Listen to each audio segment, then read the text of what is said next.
আজকের এই আয়োজনের সম্মানিত নেতৃবৃন্দ, সম্মানিত প্রতিমন্ডলী, আইন শৃঙ্খলায় নিয়োজিত সম্মানিত সদস্যবৃন্দ, সাংবাদিক বন্ধুগণ, আমরা আল্লাহর শুকরিয়া জ্ঞাপন করছি, রাসূলুল্লাহ সাল্লাল্লাহু আলাইহি ওয়াসাল্লামের প্রতি দরুদ পেশ করছি। আজকে আমাদের এই কর্মসূচির মাধ্যমে আমরা দিনাজপুরবাসীকে রমজানের পবিত্রতা রক্ষা করার উদ্দেশ্য আহ্বান জানাচ্ছি। সেই সাথে সরকারের কাছে আমরা দাবি জানাচ্ছি, এই রমজান মাসে আমাদের মুসলিম জনতা এটিএম আজহার ভাইকে মুক্তি দিতে হবে।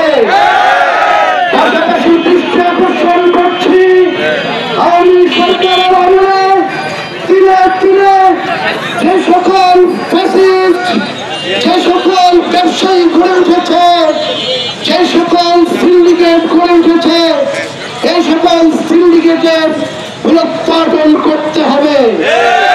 সিন্ডিকেটের ব্যবসায়ীদেরকে আমরা বলতে চাই, সাবধান হয়ে যান। এটা 24-এর বাংলাদেশ নয়, এটা 25-এর বাংলাদেশ, এটা আলেমুল আমাদের বাংলাদেশ, এটা ছাত্র জনতার বাংলাদেশ, এটা বাংলাদেশ জামায়াত ইসলামীর বাংলাদেশ। আজকের এই কর্মসূচিতে আপনারা সহযোগিতা করেছেন, সংগঠনের পক্ষ থেকে আপনাদের মোবারকবাদ জানিয়ে আমার বক্তব্য শেষ করছি।